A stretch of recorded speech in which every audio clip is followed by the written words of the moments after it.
Hi weavers, మా సుమన్ టీవీతో కలిసి పనిచేయడానికి 2 నుంచి 5 సంవత్సరాల అనుభవం ఉన్న యూట్యూబ్ ఎస్ఈఓస్ కావాలను. ఆసక్తి ఉన్న అభ్యర్థులు క్రింద స్క్రోల్ అవుతున్న నెంబర్కి వెంటనే సంప్రదించండి. రోజుకి 1 కోటి మందికి పైగా వ్యూవర్షిప్ని సంపాదించుకున్న సుమన్ టీవీ నెట్వర్క్ ఇప్పుడు సరికొత్త పంథాలో అడుగు వేయబోతోంది. సుమన్ టీవీ నెట్వర్క్ని జిల్లాల వారీగా ప్రారంభించబోతోంది. ఫ్రాంచైజీస్ కోసం ఆసక్తి కలిగిన వారు క్రింది నెంబర్ని సంప్రదించగలరు. నమస్తే రమగారు. నమస్తే జయ. రమగారు, మనము వివిధ రకాలైన కథలు చెప్పుకుంటూ వస్తున్నాం. ఫర్ ఎగ్జాంపుల్ అక్బర్ బీర్బల్ అని, చందమామ కథలు, విక్రమ బేతాళ కథలు, తర్వాత తెనాలి రామకృష్ణ కథలు, ఈ మధ్య దెయ్యాలు అంటే కొంచెం భయం అనిపించి సరదాగా ఉండే కథలు, ఆధ్యాత్మిక కథలు, ఒక్కొక్క దానికి ఒక్కొక్క మోరల్ ఉంటుంది. సో అక్బర్ బీర్బల్ అనేసరికి తెలివితేటలకు సంబంధించిన కథలు కదా. వీటిని కూడా అంటే ఎక్కువ చెప్పుకున్నట్లు అనిపించలేదు నాకు. 1-2 డిస్కస్ చేసినట్లున్నాం. వాటిని కూడా తీసుకొద్దాం రమ్మగారు. తప్పకుండా. ఈ రోజు అక్బర్ బీర్బల్ కథ ఏదైనా ఒకటి. కానీ నాకు ఫస్ట్ అసలు అక్బర్ బీర్బల్ ఇది ఎలా వచ్చిందండి? అక్బర్ రాజుగారు, బీర్బల్ ఆయన దగ్గర మంత్రి, అంతే. ఓకే. అంటే ఈ అక్బర్ కథలు అని అనగానే మనకి భారతదేశంలో మొఘలాయుల కాలం నుంచి ఉన్న కథల్లో రకరకాల వాటిలలో అక్బర్ చాలా జనరంజకుడైన పాలకుడుగా చెప్తారు.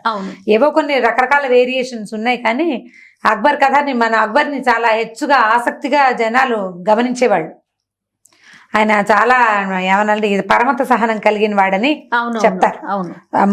ఈ మొఘల్ పాలకులలో చాలా గొప్ప పేరు వచ్చిన వాడు అక్బరే. ఆయన మన జీవితాల్లో భాగం ఎలా అయిపోయాడంటే, శ్రీకృష్ణదేవరాయలు, తెనాలి రామకృష్ణుడు ఎలా మనకి ఫేవరెట్ గా ఉంటారో, అక్బర్ బీర్బల్ కథల రూపంలో వ్యక్తులుగా వాళ్ళ గురించి మనకేం తెలియదు పెద్దగా. సో మనం సోషల్ స్టడీస్లో చదువుకునేవి సాంఘిక శాస్త్రం వల్ల, హిస్టరీ వల్ల మనకి తెలియాల్సిందే, కానీ వ్యక్తులతోటి మనకి పరిచయాలు అవి ఉండే అవకాశం ఏమీ లేదు. ఇప్పుడు వాళ్ళు ఎక్కడ వాళ్ళు ఏమిటి అనే దాని మీద కూడా మనకు ఆసక్తి లేదు, మనకు అక్కర్లేదు కూడా. మనకు కావాల్సిందల్లా వాళ్ళిద్దరిని రిలేట్ చేస్తూ చెప్పబడే రకరకాల కథలు. ఈ అక్బర్ ఒక రాజుగారు, ఒక పాలకుడు. ఆయన పాలనలో రకరకాల సిచ్యువేషన్స్ ఇప్పుడు ఎవరి దగ్గరైనా జరిగింది. మన జీవితంలో మామూలు సాదా జీవితాల్లోనే రకరకాల సంఘటనలు జరుగుతాయి. ఒక రాజుగారి జీవితంలో విపరీతంగా చాలా మంది జనాలతో అటాచ్ అయ్యి ఉంటారు కదా. ఆయన చూసిన రకరకాల సిచ్యువేషన్స్, ఆయనే క్రియేట్ చేసిన సిచ్యువేషన్స్, ఆయన వల్ల జరిగినవి, ఆయన చుట్టుపక్కల జరిగినవి, వాటిని ఆయన ఎట్లా సాల్వ్ చేశాడు, ఎవరి సహాయంతో చేశాడు, అట్లా చెప్పే కథల్లో భాగంగానే ఈ అక్బర్ బీర్బల్ చెప్తాం. బీర్బల్ చాలా తెలివైన వాడు, చాలా తెలివిగా అనిపిస్తాడు అనమాట. మన తెనాలి రామలింగడి కథలు చెప్పుకుంటాం మనం. తెనాలి రామకృష్ణుడు కవి. ఆయన పాండురంగ మహత్యం లాంటి అత్యద్భుతమైన మహాకావ్యాన్ని రాశారు. చాలా పరమాద్భుతంగా ఉంటుంది పాండురంగ మహత్యం. అట్లాంటి ఆయన సరదాగా చిన్నపన్న చెణుకులు విసురుతూ వికట కవిగా ప్రఖ్యాతుడయ్యాడు. అవును. అయితే బీర్బల్ గురించి చెప్పేటప్పుడు బీర్బల్ మంత్రిగానే ప్రఖ్యాతుడు, ఆయన కవిగా ఎక్కడా చెప్పబడల. కథలు చాలా బాగుంటాయి. ఇది నేను చదువుకునే రోజుల్లో ఒక సాంస్క్రిట్ లెసన్గా కూడా ఉండేది. సాంస్క్రిట్ పుస్తకంలో లెసన్గా కూడా ఉండేది మేము చదువుకునే రోజులు. అంటే ఇది నేను 82, 83లో ఉందేమోనని అలా జ్ఞాపకం ఉంది నాకు. చాలా కాలం ఆ బొమ్మ కూడా గుర్తుంటూ ఉండేది. సాంస్క్రిట్ లెసనే అని గుర్తు, మరి హిందీ లెసను నాకు ఈ రెండిట్లలో దాని మీద కొంచెం అనుమానం కూడా ఉంది. ఆ కథ అప్పటి నుంచి నాకు తెలుసు. అయితే మనం ఒక సిరీస్ లాగా చేద్దాం జయ. ఈ వారం అక్బర్ బీర్బల్ కథ ఒకటి చెప్దాం, వచ్చే వారం ఇంకొకటి, ఒక 5 కథలు కనీసం అక్బర్వి. ఆసక్తి ఉన్న పిల్లలకి ఇంట్రెస్ట్ ఉందనుకో, ఆ పుస్తకాలు కొనుక్కుని చదువుకుంటారు సరదాగా. ఇదంతా తెలివే కానీ అందులో ఇంకా ఏమీ లేదు. ఏదైనా ఒక సమస్య దాన్ని సాల్వ్ చేయటం, ఏదైనా ఒక ప్రాబ్లము దాంట్లో నుంచి బయటపడటం, ఇంచుమించుగా అలాంటిదే. అయితే ఈ అక్బర్ కాలంలో ఏంటంటే, ఆయనకి ఇప్పుడు రాజు కదా, రాజుకి ఎంత రాజకార్యాలు పనులు ఉంటాయో అంతే ఖాళీ కూడా ఉంటుంది. ఏ పనులు లేవనుకో, ఖాళీగా ఆయన ఆలోచిస్తే ఆయనకు బోల్డని ఐడియాలు వచ్చేవి. ఆ ఐడియాలని ప్రశ్నలుగా మార్చి అందరినీ అడుగుతుంటేవాడు. అలా చేస్తే ఏమవుతుంది, ఇలా చేస్తే ఏమవుతుంది అని. అయితే ఏమైందట ఒకసారి అక్బర్కి, అంటే ఢిల్లీలో కదా ఈ కథలన్నీ, ఢిల్లీ కథలు. ఈ ఢిల్లీ నగరాన్ని ఆనుకునే కదా యమునా నది ఉంది, ఆగ్రా అక్కడ. అయితే ఒకరోజు ఏమైందంటే, చలికాలపు రోజుల్లో ఈయన యమునా నదికి వ్యాఖ్యాళ్ళకి వెళ్ళాడు, యమునా నది తీరానికి. ఆయన భార్య, ఇంకా తోడలుడు ఎవరో 2-3, వాళ్ళతో పాటు బీర్బల్ కూడా వెళ్ళేసరికల్లా నది స్నానం చేద్దాం అన్నాడు, నీళ్ళలోకి దిగుదామన్నాడు. ఈ బీర్బల్ మిగిలిన వాళ్ళు అన్నారు, బీర్బల్ ఏం మాట్లాడలే. ఇంకో మంత్రి అన్నాడు, ప్రభు చలికాలం, చాలా చలండి, ఈ నీళ్ళలోకి దిక్కకూడదు, ఈ చలిలో ఎవరుంటారంటే ఎందుకు ఉండరు అని ఈయన అడిగాడు. దీని మీద డిస్కషన్ సాగాక అక్బర్ ఏమన్నాడు, ఎవరైతే రాత్రంతా ఈ చలిలో యమునా నదిలో మేడదాకా నిలబడి ఉంటాడో వాడికి 100 మొహరీలు ఇస్తానని ప్రకటించాడు. ఎవడో ఒకడు ఉంటాడు ఖచ్చితంగా, మిగిలిన వాడు అబ్బాయి చలి అండి దిగలేరు నీళ్ళల్లోకి, చాలా చలిగా ఉంటుంది, అక్కడంతా ఏంటంటే కిందకు వచ్చేస్తాయి, -డిగ్రీస్లో కూడా వచ్చేస్తుంది ఢిల్లీలో చలి. అవును, బాగా తక్కువ ఉంటుంది కదా, మనం ఇక్కడ 14-15 ఉంటేనే చలి అనుకుంటాం, వాళ్ళకి 1-2కి పడిపోతుంది, ఒక్కొక్కసారి మైనస్ కూడా వెళ్ళిపోతుంది. ఈ చలి అంటే గడ్డ కట్టిపోయినట్టు అవుతుంది. అందులో ఎవడైనా ఎలా దిగుతాడు యమునా నదిలో అని జనాలు ఎవరు ఉత్సాహం చూపించరని అనుకున్నారు వీళ్ళంతా. అయితే ఏమైందంటే ఒక బీద వ్యక్తి నేను దిగుతాను యమునా నదిలో అన్నాడు. సరే బాగుంది. ముందు రోజు సాయంకాలం ఆయనగా మేము యమునా నది దగ్గరికి తీసుకెళ్లారు, యమునా నదిలోకి దింపారు, ఒక పర్టికులర్ ప్లేస్ చూపించారు, ఇక్కడే ఉండాలి నువ్వని. రాత్రంతా ఇతను నదిలో ఉన్నాడో లేదో జనాల్ని కాపలా పెట్టారు. ఒక 5-6 సైనికులు గుడారాలు వేసుకుని కూర్చున్నారు. వాడు తెల్లవారేదాకా ఆ వ్యక్తి ఆ చలిలో యమునా నదిలో మెడదాకా పీకల దాకా నీళ్ళలో అలాగే ఉండిపోయాడు. మర్నాడు పొద్దున వచ్చాడు బయటికి. వచ్చిన తర్వాత ఏమైంది, చాలా ఒళ్ళంతా ఎట్లా ఉంటుంది నీళ్ళల్లో ఉండేసరికి ముడతలు పడిపోయి ఒక బాగా నీరసపడిన స్థితిలోనే వచ్చాడు అతను. వస్తే సరే ఈయన ఏమన్నాడు అక్బరు, వెంటనే బయటకు వచ్చిన వాడికి తడి బట్టలు విప్పించారు, బట్టలు కట్టించారు, ఏదో తాగడానికి తినడానికి పెట్టారు, కుర్చీలో కూర్చోబెట్టారు. అయితే ఇతను అన్నాడు, ఏమిటో స్నానం చేద్దామంటే మా వాళ్ళు ఒప్పుకోలేదు, స్నానానికే పని భరించలేనంత చలిగా ఉంటే నువ్వు బక్కటివాడివి, బలంగా కూడా లేవు, ఈ చలిలో ఈ యమునా నదిలో ఎలా నుంచున్నావు, ఏమిటి నీ శక్తి, అదేమిటో నాకు చెప్పమన్నాడు. రాజుగారు కదా అడిగితే చెప్పొద్దు. అతను ఏమన్నాడంటే ఏముంది ప్రభు, ఎదురుగుండా రాజప్రాసాదం ఉంది, అక్కడ ఒక దివిటి వెలుగుతోందండి, నేను ఆ దివిటీనే చూస్తున్నాను, ఆ దివిటి నుంచి నాకు వెచ్చదనం దొరుకుతోందని బాగా అనుకుని ఆ దివిటి వెచ్చదనంతో నేను యమునలో నుంచున్నానండి అన్నాడు. అనేసరికల్లా రాజుగారు కుళ్ళు మండిపోయింది.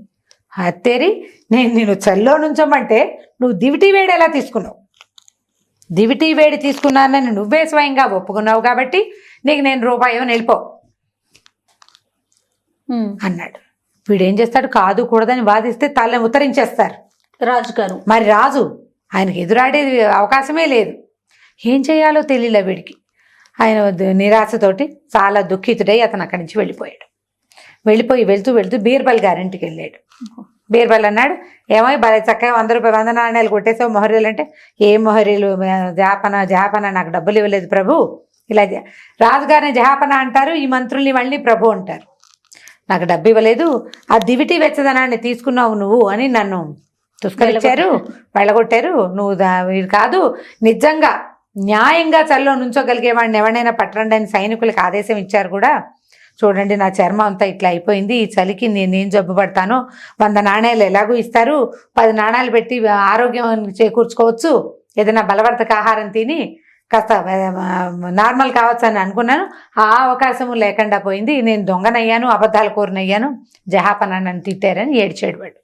ఏడ్చేసరికల్లా బీర్బల్ అన్నాడు, నువ్వేం కంగారు పడకు అని ఓ 10 నాణ్యాలు తీసి చేతిలో పెట్టాడు. ఈ 10 నాణ్యాలు పట్టుకెళ్ళు, ప్రస్తుతానికి వైద్యం చేయించుకో, ఏదైనా జలుబు అవి రాకుండా, చలికి ఏదైనా జబ్బు చేయకుండా, నెమ్ము చేరకుండా ఏదైనా వెచ్చటి ఇంట్లో ఉండు, నువ్వు ఏదైనా వైద్యం చేయించుకో, నేను చెప్తాను నీకు అని చెప్పి పంపించేశాడు.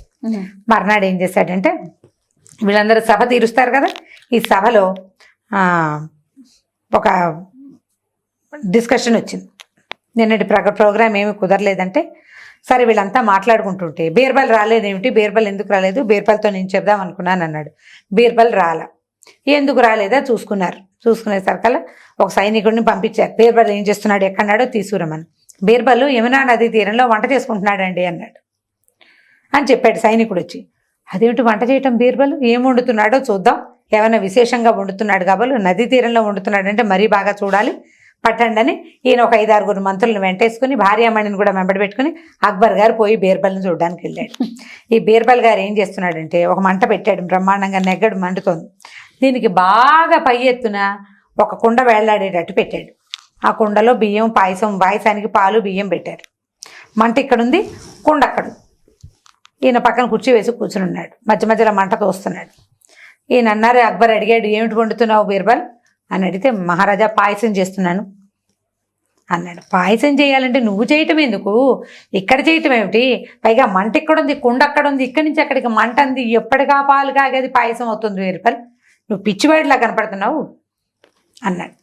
అనేసరికల్లా బీర్బల్ అన్నాడు, అదేమిటి ప్రభు, రాజప్రాసాదంలో ఉన్న దివిటి నుంచి యమునా నదిలో పీకల బంటి నుంచున్న వాడికి వెచ్చదనం అందగా లేంది, ఈ కాస్త దూరం ఎంత ఉంది, బాగా చేస్తే 4 మూరలు ఉంది, ఇది అందదు, అదే అవుతుంది, ఏలిన వారి దయ ఉండాలి కానీ చక్కగా అవుతుందండి అన్నాడు. అనంగానే అక్బర్కి తగిలింది దెబ్బ. ఈ మంట ఈ గిన్నెకి వెచ్చదనాన్ని ఇవ్వకపోతే వండటానికి ఎంత కావాలి, ఎంత వేడి కావాలి, అది లేకపోయినప్పుడు, ఇది కుదరినప్పుడు, రాజప్రాసాదం అంటే ఎక్కడుంది, యమునా నదికి చాలా దూరాన్ని ఉంది, పెద్ద దివిటి కాబట్టి రాత్రిపూట చుక్కలాగా కనపడింది వాడికి. ఆ చుక్క నుంచి వెచ్చదనం తీసుకోవాలంటే వాడి మనసు చాలా స్థైర్యాన్ని కలిగి ఉండాలి, ఈ చలిని భరించడానికి అది సరిపోతుందా. దాంతో ఆయన వెంటనే, బీర్బల్ నాకు బుద్ధి వచ్చింది, వాడెవడో ఆ నీళ్ళలో నుంచున్న వాడిని పిలిపిస్తే వాడికి ఇవ్వదలుచుకున్న బహుమానం ఇద్దాం అనేసరికల్ బీర్బల్ అన్నాడు, ఇంకెక్కడ బహుమానం, మీరు నిన్న పంపేశారు, వాడు చచ్చేపోయి ఉంటాడండి చలికి, మీరు 100 ఇస్తే ఎలా కుదురుతుంది, 200 అయినా ఇవ్వాలి, మీరు నిన్న పంపించేశారు, వాడు ఆ చలితో మీరు డబ్బులు ఇచ్చి ఉంటే 10 రూపాయలు పెట్టేది 10 నాణాలు పెట్టి ఏదైనా చేయించుకునేవాడు, మీరు నిన్న పంపించేశారు, వాడు చచ్చిపోయాడో ఏమైపోయాడో అంటే, సరే 200 ఇస్తాను, వాడిని పిలిపించండి అని పిలిపించారు. 200 బంగారు మొహరీలు అతని చేతిలో పెట్టారు, పట్టుకుని పోయాడు అనమాట. బీర్బల్ తెలివితేటలతోటి అక్బర్ తాలూకు అంటే ఇప్పుడు ఆయనకి ఆ మాట చెప్పకపోతే ఇప్పుడు అక్బర్ చెడ్డవాడని అనడానికి వీలు లేదు, ఆయన సరైన వాడే, కాకపోతే వాడు చెప్పిన కారణానికి ఆయన ఇరిటేట్ అయ్యాడు అనమాట. రాజులకి ఎలా ఉంటుందంటే క్షణచిత్తం క్షణ చెప్పలం, అసిధార వ్రతం రాజులతోటి ఉండటం, కత్తి మీద సాము, ఎప్పుడు వాళ్ళు తిరిగిపోతారో తెలియదు, ఆయనకి ఎప్పుడు కోపం వస్తుందో తెలియదు, ఆయన దేనికి భడకాయించి తిరిగి పోట్లాడతాడో అర్థం కాదు. కుదిరింది, బీర్బల్ ఆ రకంగా అక్బర్ని లైన్లో పెట్టాడు ఈ కథ ద్వారా. ఈ స్టోరీ మనం పిల్లలకి చెప్పచ్చు, ఇది ఇంట్రెస్టింగ్ గానే ఉంటుంది, ఇందులో ఒక తెలివి ఉంది. ఒక పొరపాటుని సరి చేయటానికి అలాంటి పొరపాటే ఇంకొకటి చేస్తూ మొదటి వాడిని సరి చేయొచ్చు. నువ్వు చేసిన తప్పే నేను చేస్తాను, నీది తప్పని నీకు తెలియకపోతే నా తప్పని తెలుస్తోంది కదా. జనరల్ గా లోకల్లో మనుషులు ఎలా ఉంటారంటే తమ తప్పులు ఎరగరు. అవును, మన తప్పు మన పొరపాటు మనకు తెలీదు, అదే ఎదుటి వాళ్ళు చేస్తే అదేమిటి మీరు ఎలా చేస్తున్నారంటారు. ఒకసారి నిన్ను నువ్వు ప్రశ్నించుకుంటే నీకు సమాధానం సింపుల్గా వచ్చేస్తుంది. దానికోసమే ఈ కథలు. చాలా బాగుంది రమ్మగారు, సూపర్. మీరు ఇంటర్ప్రిటేషన్ ఇలా చేసుకుంటే, ఈ రకమైన ఆలోచనతో చూస్తే మీ తెనాలి రామ కథల్లో కానీ, అక్బర్ బీర్బల్ కథలు కానీ, ఖలీఫా కథలు చాలా బాగుంటాయి. అవి వీటన్నిట్లలో నుంచి మనకి జీవితానికి అవసరమైన విషయాలు వస్తాయి. తప్పకుండా మన పొరపాట్లు పక్క వాళ్ళ పొరపాట్లలో ప్రతిఫలిస్తాయి, అప్పుడే కదా మనకు తెలిసేది. ఇదే మిస్టేక్ మనము చేస్తున్నామని తెలుసుకోవాలి. నువ్వు బయట ఒప్పుకోవద్దు, కానీ మార్చుకోవచ్చు, మనకి మనం మార్చుకోవచ్చు. రెండోసారి అది చేయకుండా చేస్తే సరిపోతుంది. రైట్ రమ్మగారు, ఇంకొక స్టోరీతో కలుద్దాం. తప్పకుండా జయ, నమస్తే. ఈ వీడియో కనుక మీకు నచ్చినట్లయితే లైక్ చేయండి, షేర్ చేయండి, మరిన్ని వీడియోస్ కోసం మా ఛానల్ని సబ్స్క్రైబ్ చేసుకోండి. రోజుకి 1 కోటి మందికి పైగా వ్యూవర్షిప్ను సంపాదించుకున్న సుమన్ టీవీ నెట్వర్క్ ఇప్పుడు సరికొత్త పంతాలో అడుగు వేయబోతోంది. సుమన్ టీవీ నెట్వర్క్ని జిల్లాల వారీగా ప్రారంభించబోతోంది. ఫ్రాంచైజీస్ కోసం ఆసక్తి కలిగిన వారు క్రింది నెంబర్ని సంప్రదించగలరు.